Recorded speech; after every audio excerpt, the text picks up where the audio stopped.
Hello students, welcome to concept classes. Previous lecture में हमने पढ़ा हेरिडिटी के बारे में कि किस तरह से बहुत सारे कैरेक्टरिस्टिक्स जनरेशन टू जनरेशन में पास ऑन होते हैं। अब इस लेक्चर में हम पढ़ेंगे कि उस हेरिडिटी के प्रोसेस में जो 3 मेन स्टेप्स हैं, ट्रांसक्रिप्शन, ट्रांसलेशन और ट्रांसलोकेशन, इनके बारे में। अब इन तीनों को पढ़ने से पहले एक टर्म है mRNA, इसके बारे में हम थोड़ी जानकारी ले लेते हैं। mRNA, इसका फुल फॉर्म है मैसेंजर आरएनए। क्या है इसका full form? Messenger RNA, ribonucleic acid. तो एक्चुअली में जो ये एमआरएनए है, ये एक तरह का न्यूक्लिक एसिड है। क्या है? Nucleic acid. अब न्यूक्लिक एसिड उन 4 लाइफ के सोर्स में से एक है जो हमें जीने में, हमारी लाइफ को पावर सप्लाई करते हैं। कौन से 4 चीज़ें? न्यूक्लिक एसिड, कार्बोहाइड्रेट्स, फैट्स और लिपिड, 4 सोर्स ऑफ लाइफ। तो अब ये न्यूक्लिक एसिड में मेनली ये क्या कंपोज करता है? ये मेनली कंपोज करता है 5 कार्बन शुगर और एक फॉस्फेट का ग्रुप, और फॉस्फेट ग्रुप,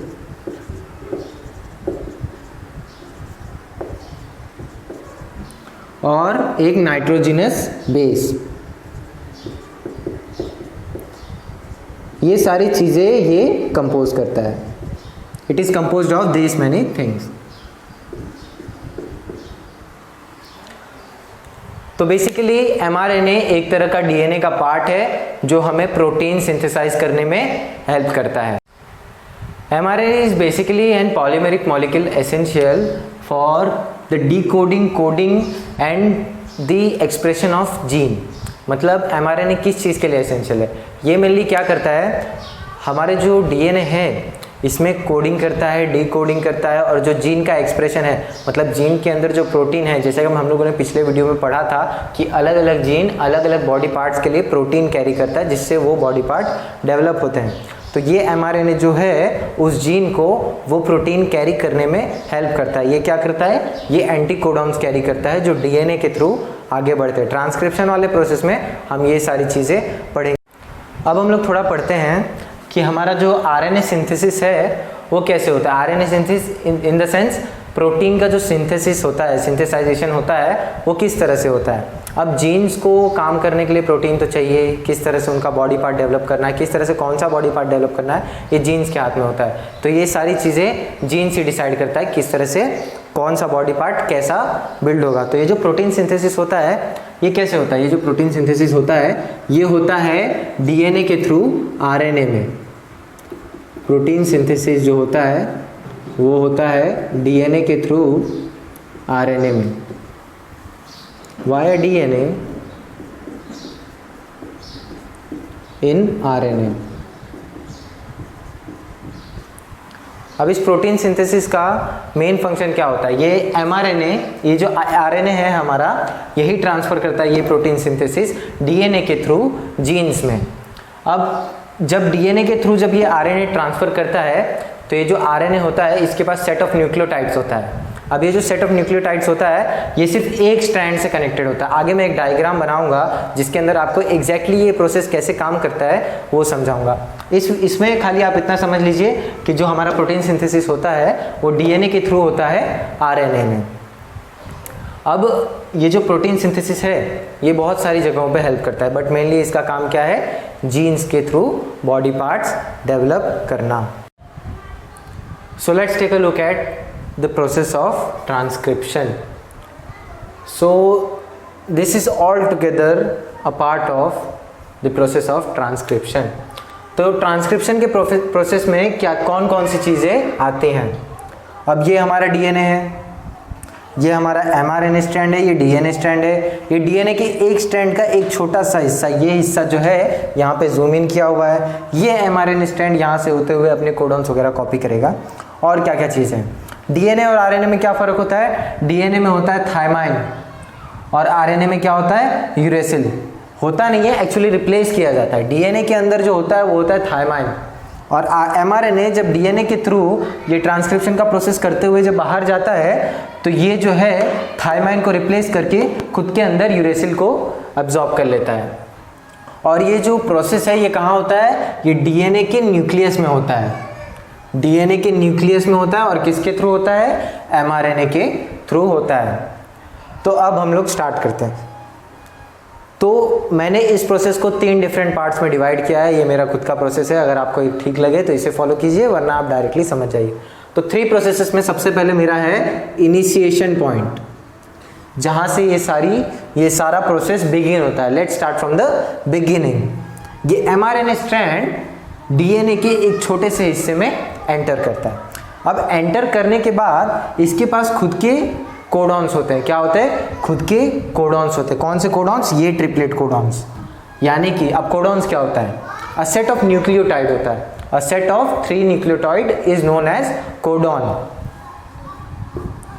तो ये कोडॉन में कॉम्प्लीमेंट्री इनिशियल्स हम ह्यूमंस ने दिया हुआ है। एक्चुअली में ऐसे इनिशियल्स वहां पे नहीं लिखे होते AT GC AU, लेकिन उनके कुछ स्पेसिफिक कैरेक्टरिस्टिक्स होते हैं जिनके ऊपर हमने इन्हें नाम दिया हुआ है, AT GC AU।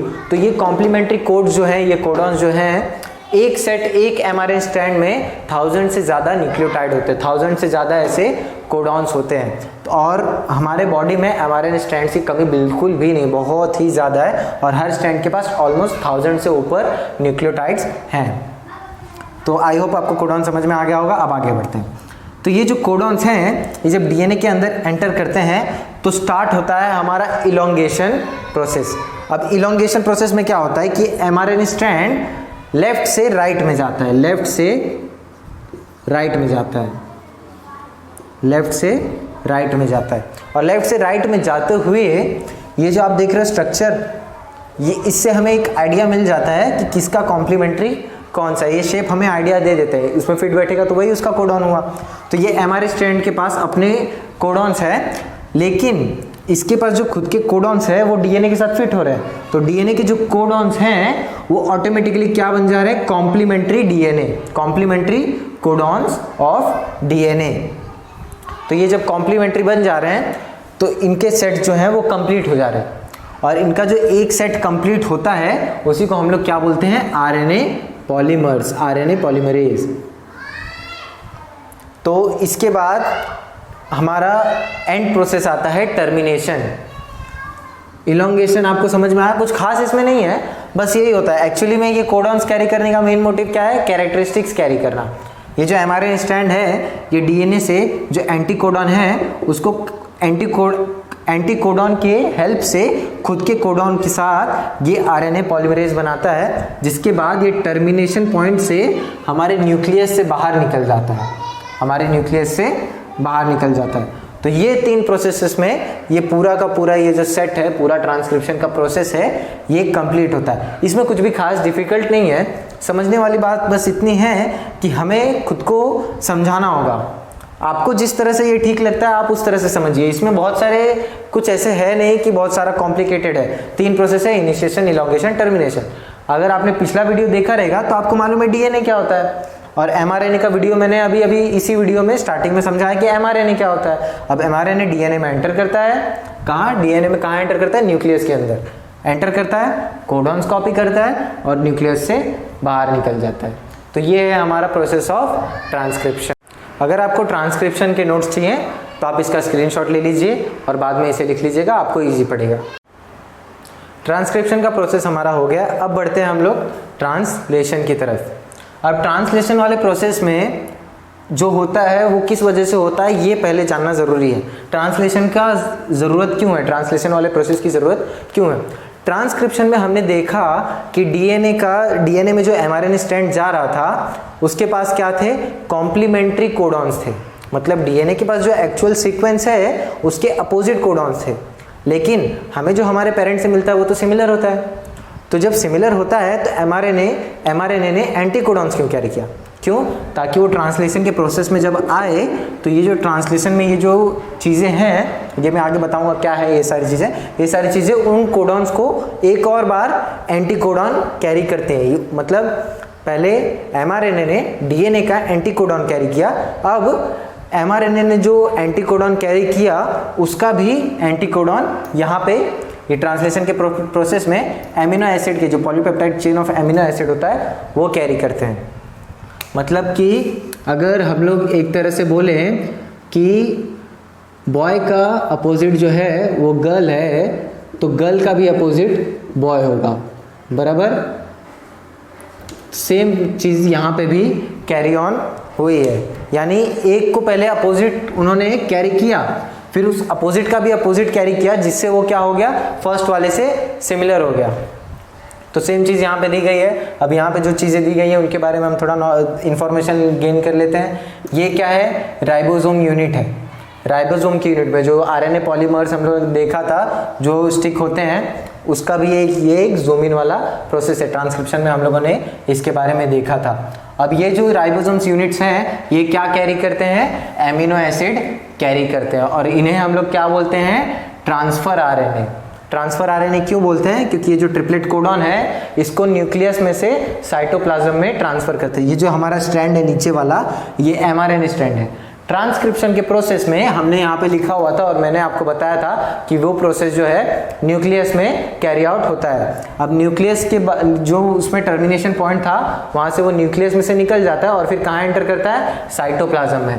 और जब साइटोप्लाज्म में एंटर करता है तो ये प्रोसेस कैरी ऑन होता है। राइबोसोम यूनिट क्या करते हैं, तीन तीन ट्रिपलेट कोडॉन के सेट को ऐसे तीन तीन करके कैरी ऑन करते हैं। ये जो यहाँ पे कैरी करेगा ये बाद में यहाँ जाएगा, फिर ये यहाँ जाएगा। एट लास्ट जब टर्मिनेशन पॉइंट आएगा तो ये सारे एमिनो एसिड अपने अपने कोडॉन लेके अपने अपने जीन की तरफ चले जाएंगे और अपने अपने बॉडी पार्ट्स डेवलप करना स्टार्ट कर देंगे। तो इन द सेंस ये क्या है कि ये लोग आते हैं एमआरएनए से अपना मैसेज कलेक्ट करते हैं। एमआरएनए मैसेंजर आरएनए है ना, तो ये जो है ये जो राइबोसोम यूनिट है आते हैं एमआरएनए से अपना मैसेज कलेक्ट करते हैं और चले जाते हैं वापस अपने जीन्स में जाकर बॉडी पार्ट्स को डेवलप करना स्टार्ट कर देते हैं। अब इसका डायरेक्शन क्या है, लेफ्ट टू राइट। और ट्रांसलेशन का प्रोसेस हमने पढ़ लिया। ये कौन सा प्रोसेस था, ट्रांसलेशन। ये ट्रांसलेशन के प्रोसेस को हम लोगों ने कर लिया। अब ट्रांसलोकेशन क्या होता है,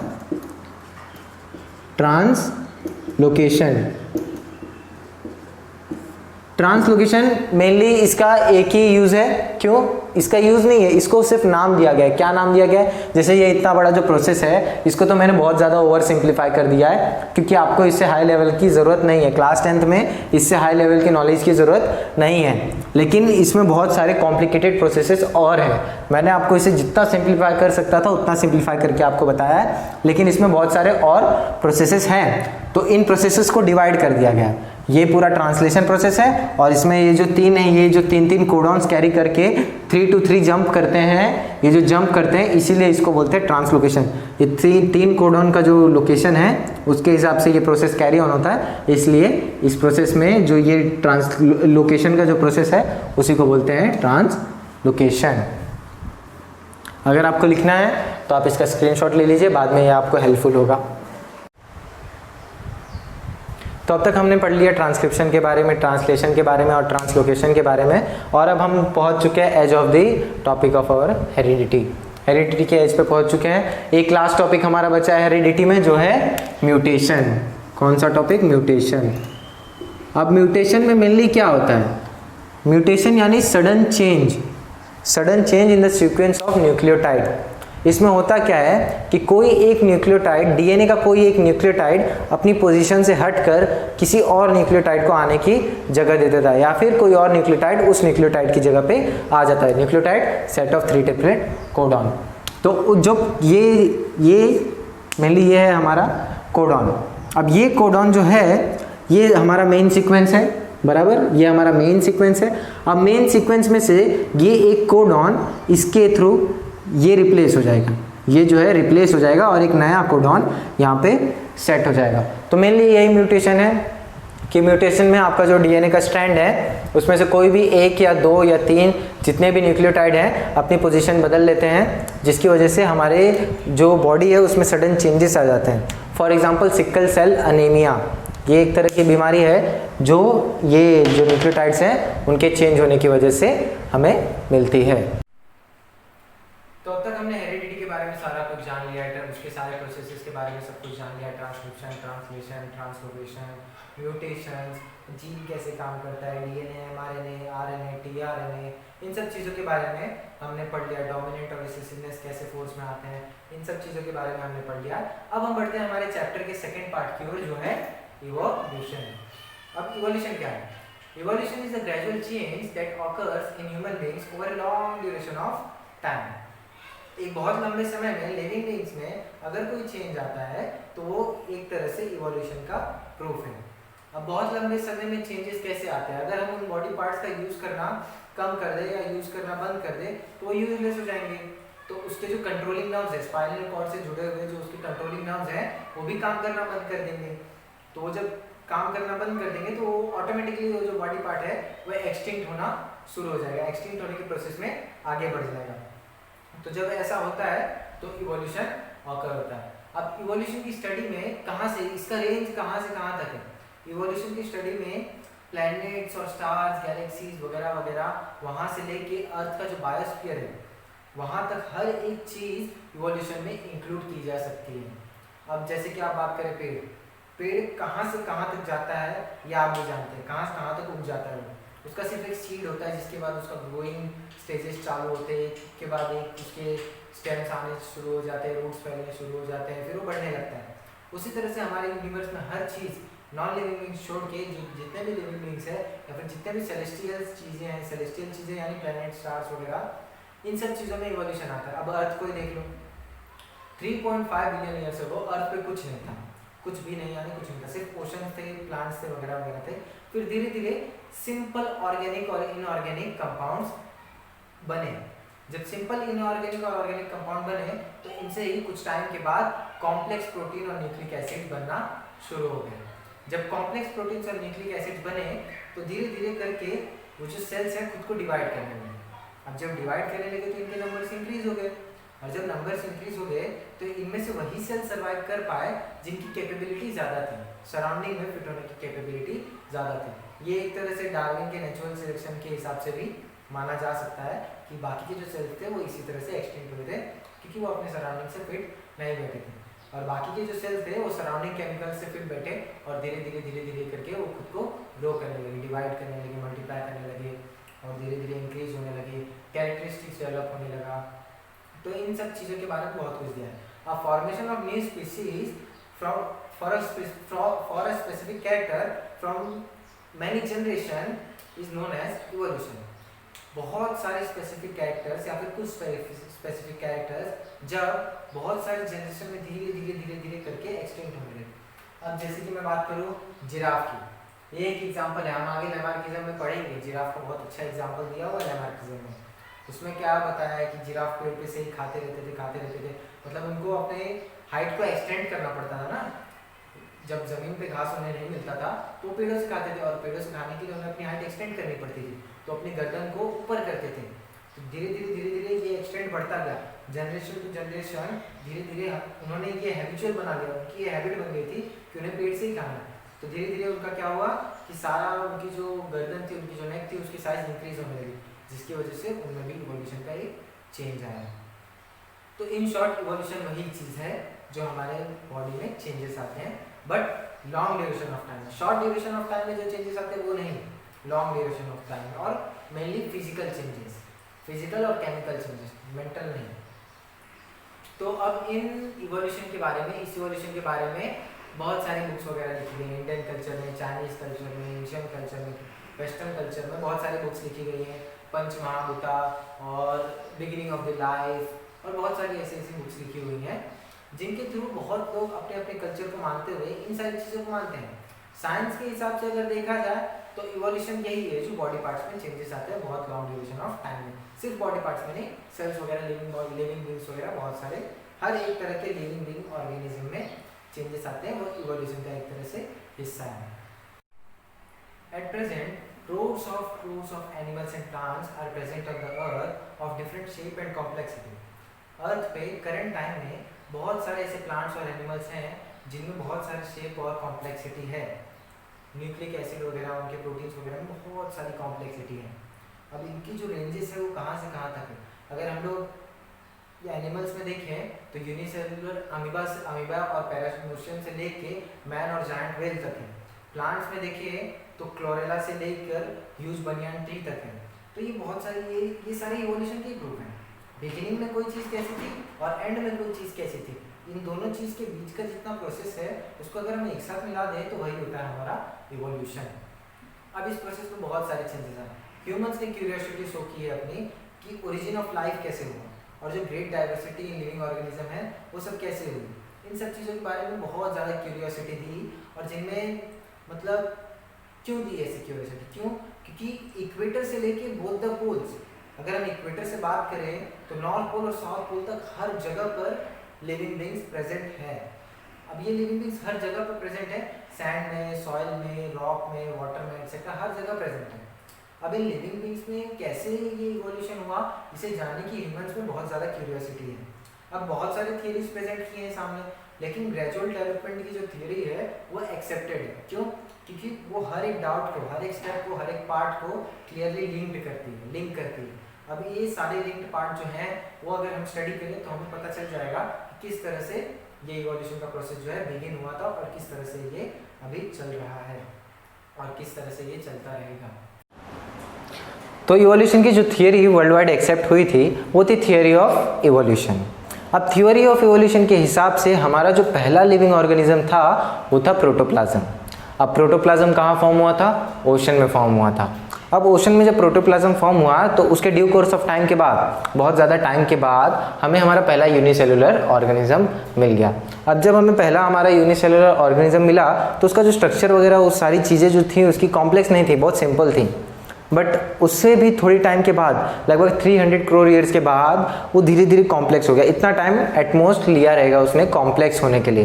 तो जब ये कॉम्प्लेक्स हो गया तो धीरे धीरे अलग अलग तरह के ऑर्गेनिजम्स बनने लगे, सेवरल कैरेक्टरिस्टिक्स उनके अंदर आने लगे। तो जब ये कैरेक्टरिस्टिक उनके अंदर आने लगे तो धीरे धीरे उन कैरेक्टरिस्टिक्स की ग्रोथ होने लगी। और जब ग्रोथ होती थी तो उसी को हम लोग नाम देने लगे पार्ट्स, बॉडी पार्ट्स। खुद को एक बॉडी में कन्वर्ट करने लगा वो ड्यू कोर्स ऑफ टाइम में। तो ये थियरी ऑफ इवोल्यूशन के हिसाब से बहुत सारी चीज़ें होती थी जिनमें मतलब एंसेस्टर टू एंसेस्टर में जब कोई ऑर्गेनिज्म या कोई कैरेक्टरिस्टिक पास ऑन होता था तो उसको हम लोग इवोल्यूशन बोल देते थे। तो इसके बहुत सारे प्रूफ्स हैं। अब जो प्रूफ्स हैं उनकी हम लोग स्टडी करते हैं। कौन से प्रूफ्स की? एविडेंसेस ऑफ इवोल्यूशन की।